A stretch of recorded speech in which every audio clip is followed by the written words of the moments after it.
Students, mister mathematics में आपका स्वागत है। क्लास 12 की डीपीपी सीरीज चल रही है। इसमें अपन डीपीपी नंबर 2 तक डिस्कशन कर चुके हैं। आज अपन कर रहे हैं डीपीपी नंबर 3। तो हेडिंग डाल लीजिए DPP number 3, class 12 DPP number 3।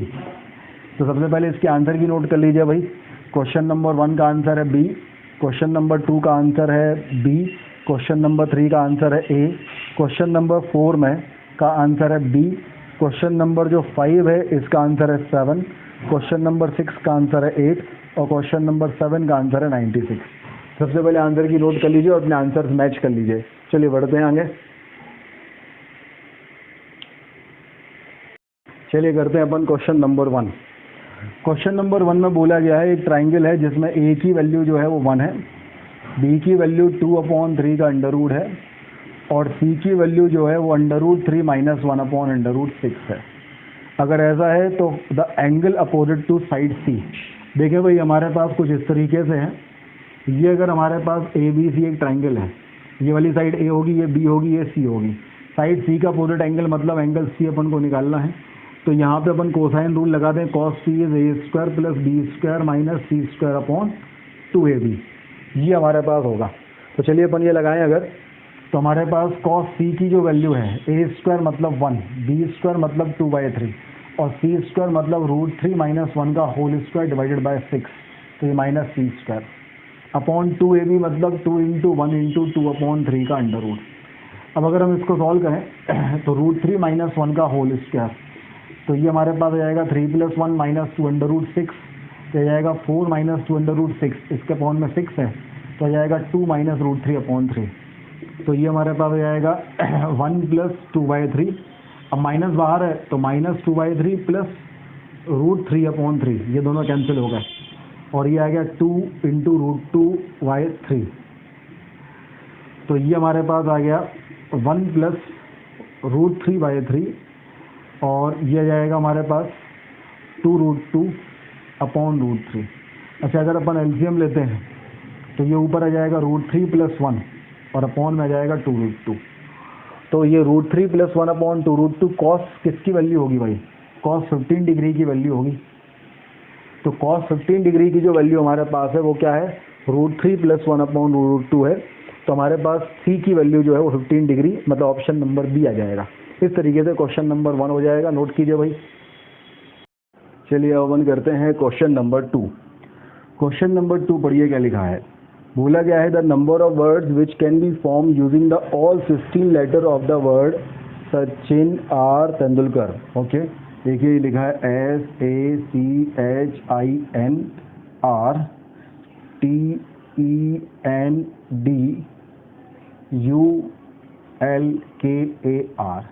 ये 16 लेटर्स हैं, देख लें। 1 2 3 4 5 6 7 8 9 10 11 12 13 14 15 16। The number of words that can be formed using all the 16 letter of the word Sachin R Tendulkar. तो इन पूरे के पूरे 16 वर्ड्स को हमें अरेंज करके नंबर ऑफ वर्ड्स बनाना है। पूरे के पूरे 16 लेटर्स को अरेंज कर सकते हैं हम किसी भी तरीके से, तो कुछ नंबर ऑफ वर्ड्स बनेंगे। अब हमें उन वर्ड्स के नंबर्स बताने हैं विच कंटेन क्या कंटेन भाई? विच कंटेन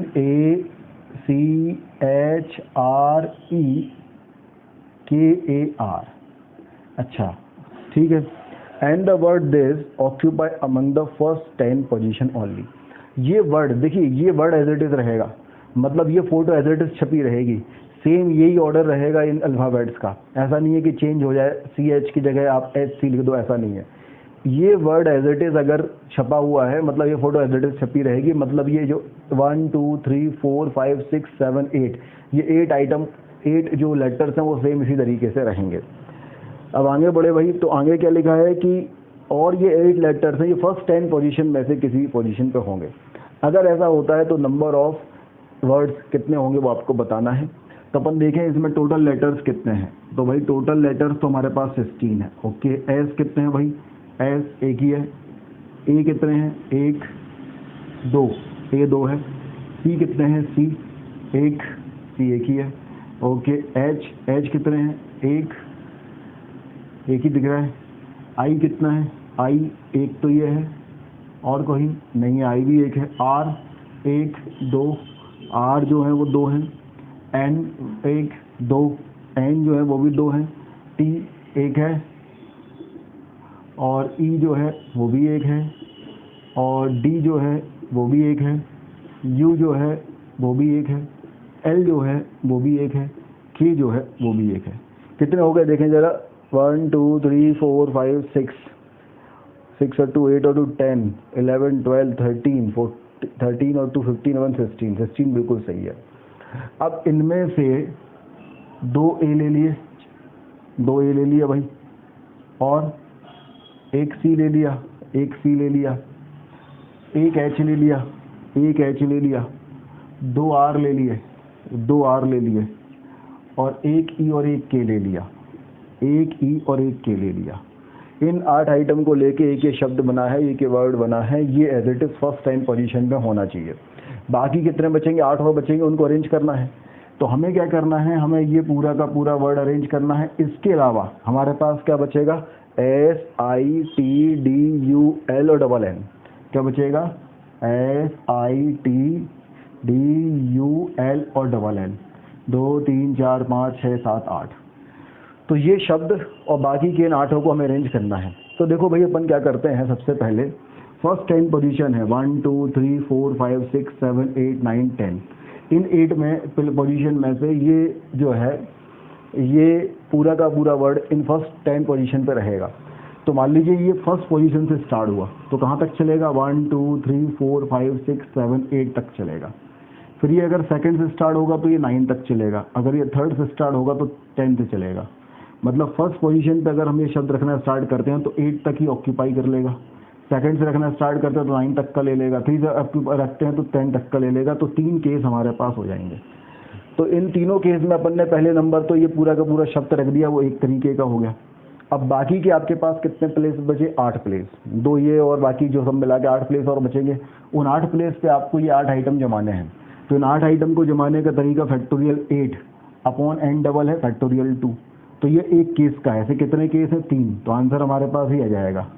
तो ये हमारे पास आ जाएगा 8 × 3 अपॉन 2 मल्टीप्लाइड बाय फैक्टोरियल 7। तो ये जाएगा 12 मल्टीप्लाइड बाय फैक्टोरियल 7। तो ये इसका आंसर आ जाएगा। क्वेश्चन नंबर 2 अगर हम देखें तो इसका आंसर हमारे पास हो जाएगा बी। नोट कीजिए क्वेश्चन नंबर 2। चलिए करते हैं अपन क्वेश्चन नंबर 3। क्वेश्चन नंबर 3 देखो भाई, बोला गया है ABC is a right angle triangle, right angle at A. तो अपन ने ABC सबसे पहले राइट एंगल ट्राइंगल बना दिया, right angle at B not A. ये ABC राइट एंगल ट्राइंगल हो गया।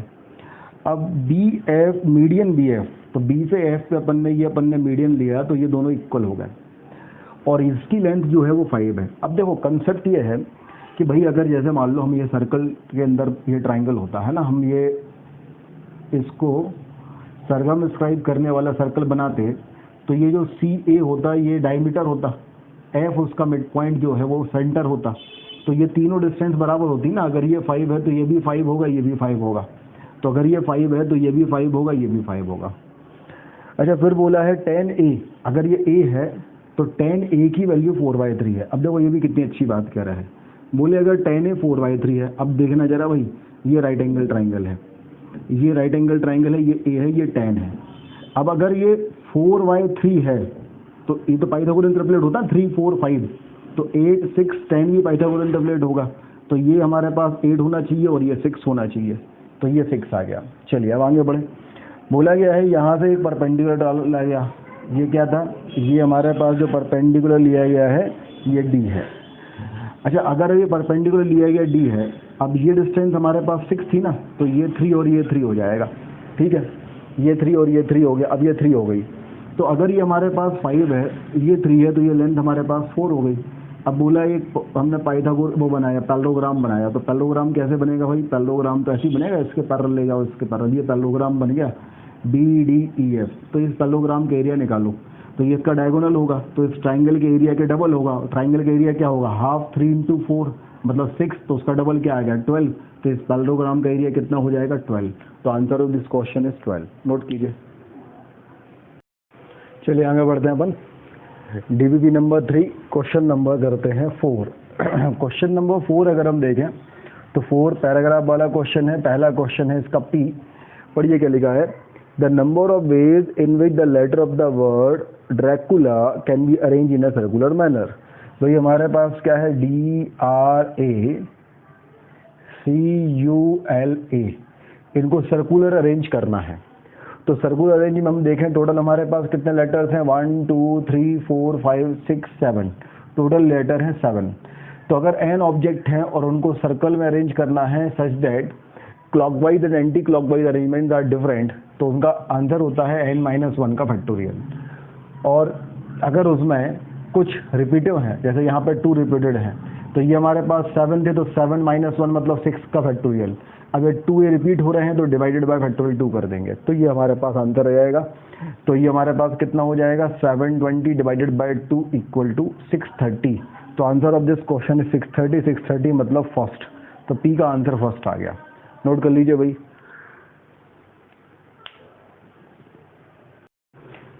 चलिए अपन करते हैं फोर्थ का क्यू।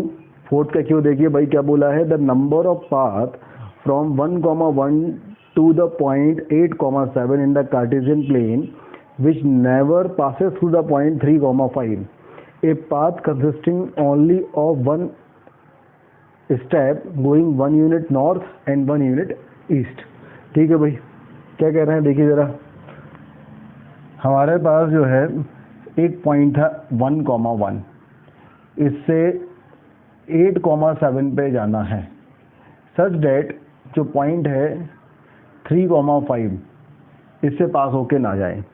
ये हमारे पास number of path from the point 1,1 to the point 8,7 in the cartesian plane which never passes through the point 3,5। A path consisting only of steps going 1 unit north and 1 unit west. मतलब ये grid वाला क्वेश्चन है, अगर आपको याद हो तो भाई ये अपना कुछ इस तरीके से हमने ग्रिड बनाई, ठीक है, 1 2 3 4 ऐसे ये ग्रिड बनाई, ये ग्रिड है। इसको अपन ने ले लिया एक्स एक्सिस और इसको अपन ने ले लिया वाई एक्सिस, ये अपने पास हो गया ओरिजिन। तो पॉइंट 1,1 क्या हो जाएगा, ये 1, तो ये वाला पॉइंट हो जाएगा 1,1। 8,7 1 2 3 4 5 6 7 8 और 1 2 3 4 5 6 7। तो 8,7 अगर अपन देखें तो ये वाला पॉइंट है।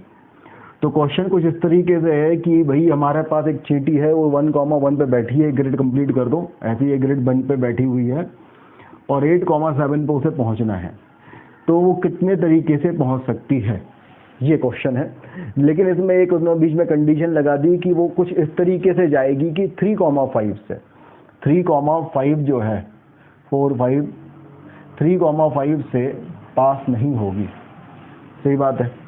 अच्छा, ये जो लाइन लिखी हुई है, if path consisting only of one step going north और 1 यूनिट ईस्ट, मतलब या तो हॉरिजॉन्टल चलने वाली है या वर्टिकल चलने वाली है। मतलब भाई इस ग्रिल पे ही चलेगी, ऐसा नहीं है कि बीच में से जंप करके उड़ के यहाँ चला जाए, ऐसा नहीं है। तो क्वेश्चन ये है कि भाई अगर 1,1 से 8,7 तक कितने तरीके से कोई चींटी जा सकती है सच दैट वो 3,5 से पास होके ना जाए। तो इसको करने का बेस्ट तरीका ये है कि अपन ऐसा करें, 1,1 से 8,7 तक पहुंचने के सभी रास्ते निकाल लें और उसमें से वो रास्ते अपन सब्ट्रैक्ट कर दें, वो नंबर ऑफ वेज हम सब्ट्रैक्ट कर दें जिन तरीके से वो 3,5 से पास होके जाती है, तो हमारा आंसर आ जाएगा। तो चलिए अपन स्टार्ट करते हैं। ऐसे क्वेश्चन कैसे करते हैं भाई।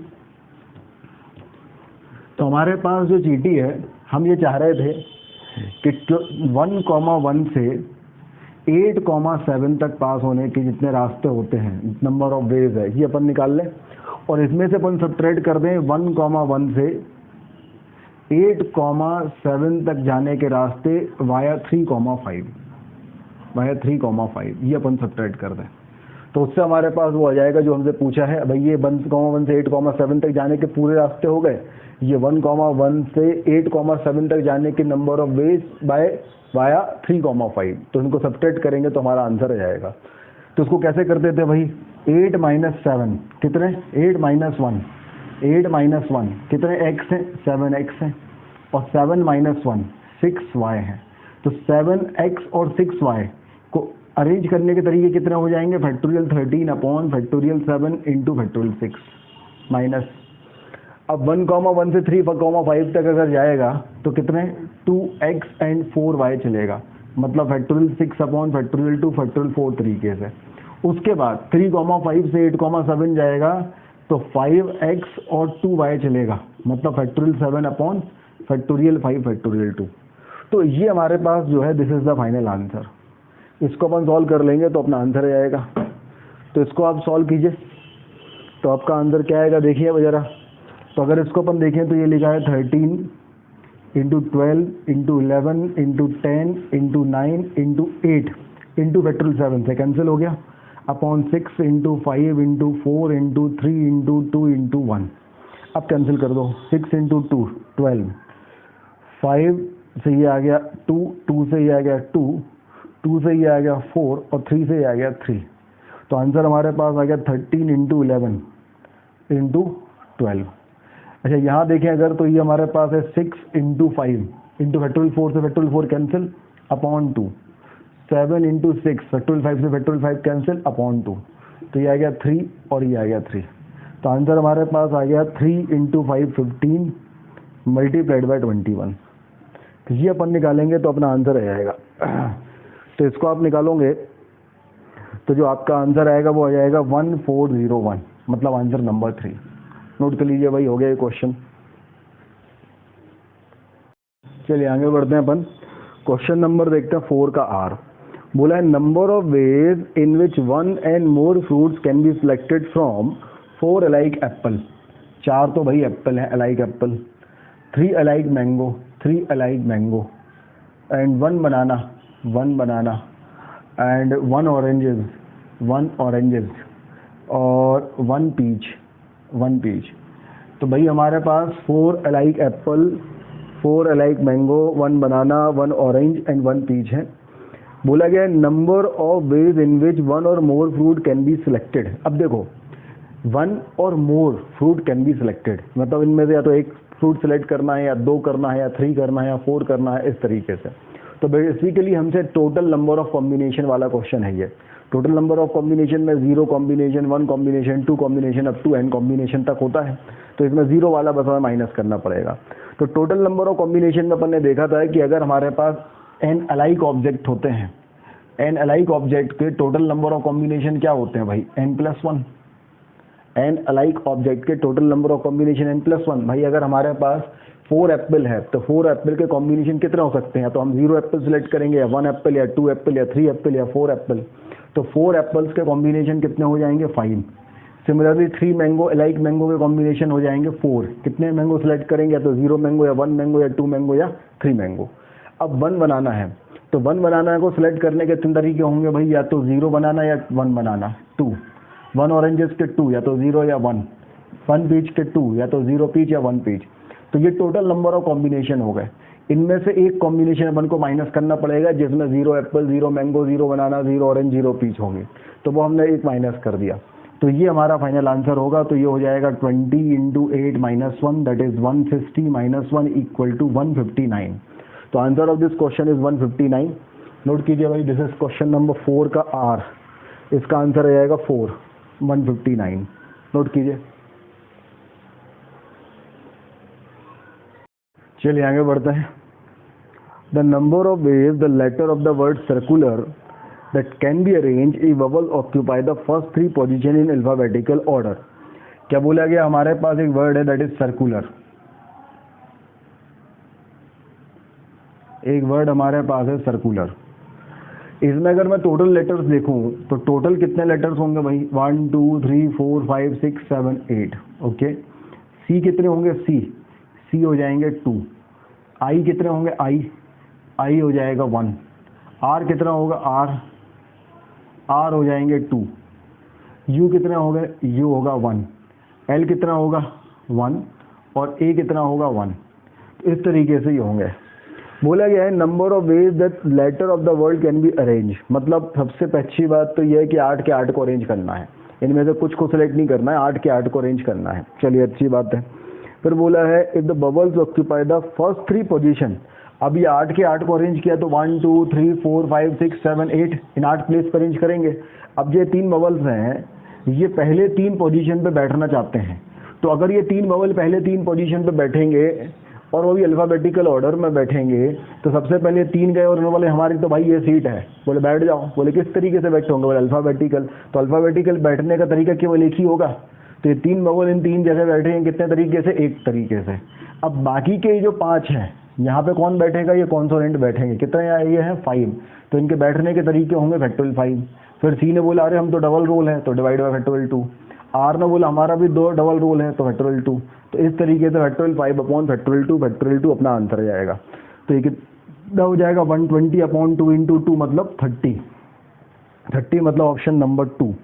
तो हमारे पास एस का आंसर आ गया 2। इस तरीके से क्वेश्चन नंबर 4 जो था इसका पूरा आंसर जो है वो बी आ गया और ये क्वेश्चन नंबर 4 कंप्लीट हो गया। नोट कर लीजिए भाई।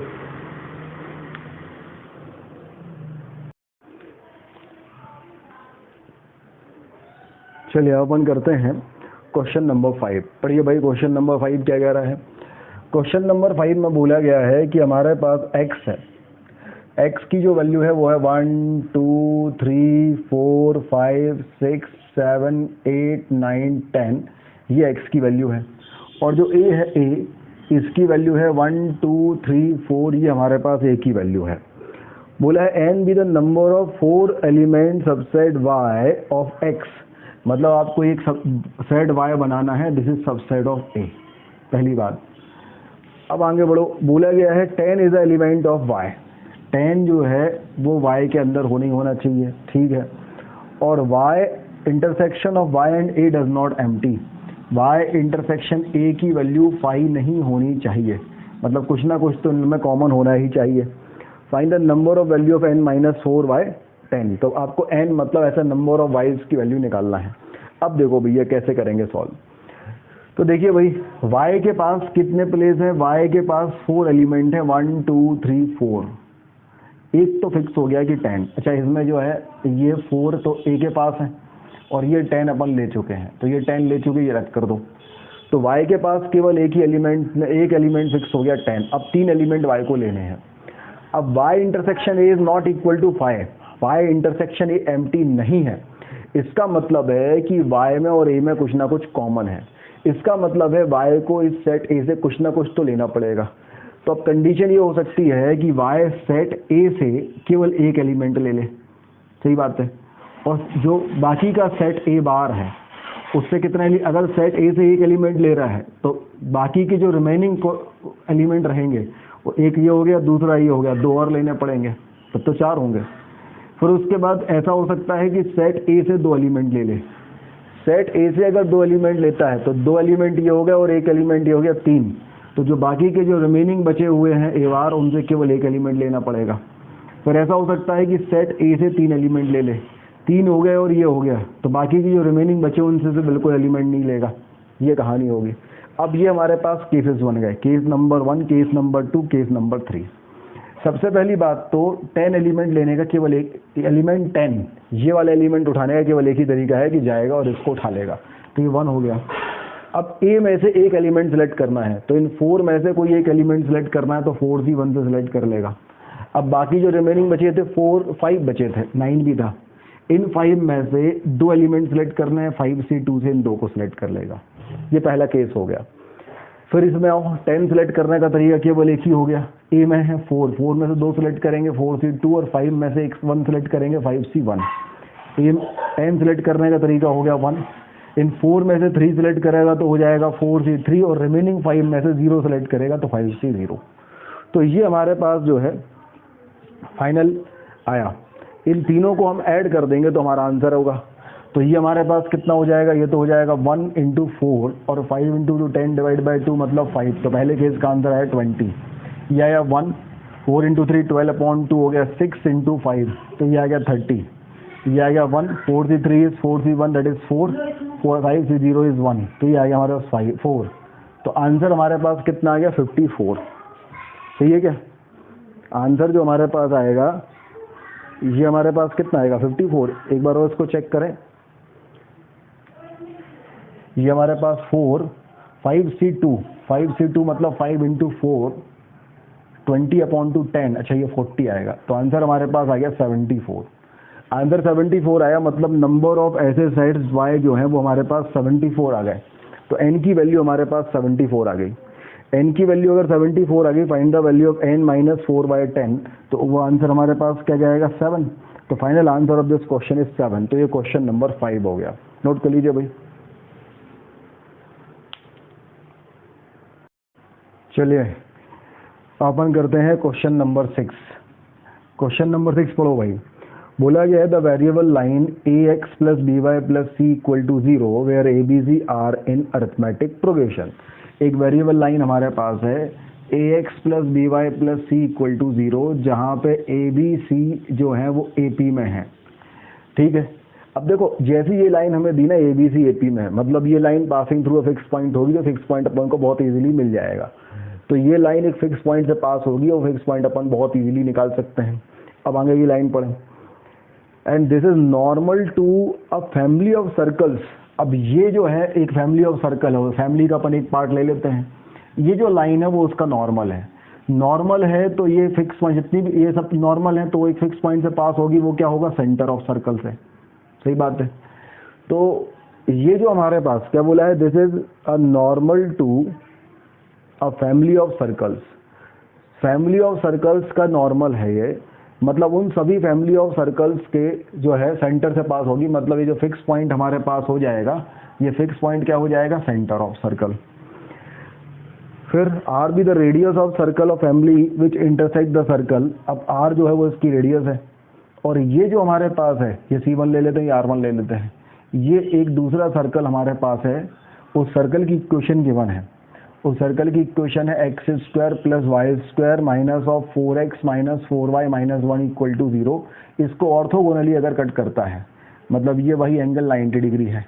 ये एंगल 90 डिग्री, अगर इसकी रेडियस R1 है और इसकी रेडियस R2 है, तो हमारे पास रिलेशन आएगा R1 square plus R2 square equal to C1 C2 square. तो इस रिलेशन का यूज करके अपन आर स्क्वायर की इस सर्कल की रेडियस अपन निकाल सकते हैं। तो आसानी हो गया ये तो भाई। सबसे पहले अगर ए बी सी हमारे पास ए पी में है, तो हम 2b इक्वल टू पुट कर सकते हैं a प्लस सी। तो ये हमारे पास है 2ax, 2 से मैंने मल्टीप्लाइड कर दिया, 2by और प्लस c इक्वल टू 0। ये हो गया हमारे पास 2ax और ये हो गया a plus c into y plus c equal to 0। तो यहाँ से अगर a कॉमन लेंगे तो अंदर बचेगा 2x प्लस वाई, और अगर c कॉमन लेंगे तो बचेगा y प्लस 1 इक्वल टू 0। तो ये जो वेरिएबल लाइन थी वो एक फिक्स पॉइंट से पास होगी, जो y प्लस 1 इक्वल टू 0 और 2x plus Y equal to 0 के पॉइंट ऑफ इंटरसेक्शन होंगे। तो यहाँ से y की वैल्यू तो -1 आएगी, और y की वैल्यू -1 रखेंगे तो x की वैल्यू यहाँ से +½ आएगी। तो इस तरीके से हमारे पास जो सेंटर के कोऑर्डिनेट इसके आ जाएंगे वो ½ -1 आ जाएंगे C1 के। फिर अपन आगे बढ़े। अब हमारे पास ये दूसरा वाला जो सर्कल दिया हुआ है, इसके सेंटर के कोऑर्डिनेट क्या है हमारे पास 2, 2, और इसकी रेडियस अगर हम R2 कहें तो क्या है 4 + 1 का अंडर रूट, मतलब 3। तो R2 है 3, R1 की वैल्यू है R। तो अगर मैं यहाँ पे ऑर्थोगोनलिटी कंडीशन लगाऊंगा तो R1 स्क्वायर मतलब R स्क्वायर, R2 स्क्वायर मतलब 9, और C1 C2 का स्क्वायर मतलब 2 माइनस हाफ का होल स्क्वायर प्लस 2 + 1 का होल स्क्वायर। तो ये तो कैंसिल हो गया भाई, 9 से 9। तो R स्क्वायर की वैल्यू हमारे पास क्या आ गई 3/2 का स्क्वायर, तो R स्क्वायर की वैल्यू हमारे पास आ गई 9/4। सही भाई। तो R स्क्वायर हमारे पास क्या आ गया 9/4 आ गया। क्वेश्चन क्या है, find the value of R square. Find the value of R square. R1 square plus R2 square equal to C1 C2 का स्क्वायर। एक बार अपन ये देखें ज़रा, अगर y + 1 ax, अच्छा ये 2c था, थोड़ा सा ये मिस्टेक किया, 2c था, 2c था तो ये 2 होगा, 2 होगा तो y + 2 होगा, y + 2 होगा तो y इक्वल टू -2 होगा, y इक्वल टू -2 होगा, x इक्वल टू 1 होगा। तो ये coordinate x equal to 1 and y equal to -2 आएंगे। तो अगर अपन यहाँ पे ऑर्थोगोनलिटी की कंडीशन लगाते हैं तो हमारे पास क्या हो जाएगा, R1 स्क्वायर मतलब R स्क्वायर, R2 स्क्वायर मतलब 9, 2 - 1 का स्क्वायर 1 और 2 + 2 का स्क्वायर 16। तो यहाँ से हमारे पास R स्क्वायर की वैल्यू आ गई 17 - 9, तो R स्क्वायर की वैल्यू 8। तो answer of this question is 8। Note कर लीजिए भाई।